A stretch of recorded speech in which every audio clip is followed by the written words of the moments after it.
बांग्लादेश में चुनावी बिगुल बजते ही भारत पर सियासी हमला शुरू। सिलहट की रैली से बीएनपी चीफ तारिक रहमान ने ऐसा नारा उछाला कि ढाका से दिल्ली तक हलचल मच गई। न दिल्ली न पिंडी, पहले बांग्लादेश। अब सवाल सीधा है, क्या भारत को बनाकर चुनावी जंग लड़ी जा रही है? नमस्कार। गुरुवार को सिलहट के आलिया मदरसा मैदान से बीएनपी ने अपने चुनावी अभियान की शुरुआत की, लेकिन शुरुआत विकास या महंगाई से नहीं, भारत विरोधी तेवर से हुई। तारिक रहमान ने मंच से साफ कहा, न दिल्ली न पिंडी न कोई दूसरा देश, पहले बांग्लादेश।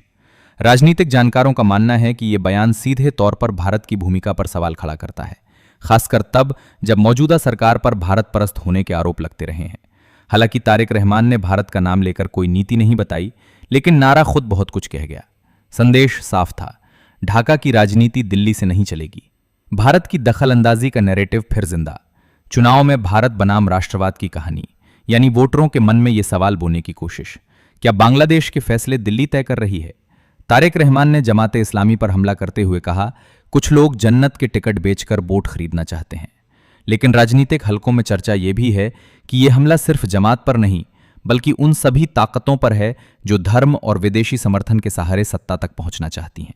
1971 का जिक्र आते ही माहौल और गर्मा गया। तारिक रहमान बोले, जिन लोगों के समर्थन का दावा किया जा रहा है उन्हें जनता 1971 में देख चुकी है।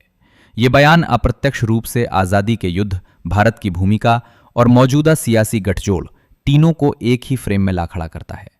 रैली में तारिक रहमान ने दावा किया कि बांग्लादेश के चुनाव को लेकर विदेशी साजिशें चल रही हैं। उन्होंने कहा, डाक मतपत्रों में गड़बड़ी, विदेशों से चुनाव प्रभावित करने की कोशिश, पुराने खिलाड़ी फिर एक्टिव। हालांकि उन्होंने किसी देश का नाम नहीं लिया, लेकिन सियासी गलियारों में उंगली भारत की तरफ उठती दिखी। बीएनपी की पहली रैली ने साफ संकेत दे दिए हैं, इस बार चुनाव सिर्फ सरकार बनाम विपक्ष नहीं, बल्कि राष्ट्रवाद बनाम विदेशी असर। और इस कहानी में भारत सबसे बड़ा किरदार बनता दिख रहा है। अब देखना यह है कि क्या भारत विरोधी नैरेटिव बीएनपी को सत्ता के करीब लाएगा या ये दांव उल्टा पड़ जाएगा। इसी तरह खबर को जानने के लिए हमारे चैनल को सब्सक्राइब जरूर कीजिए। जय हिंद, वंदे मातरम। आपका दिन शुभ हो।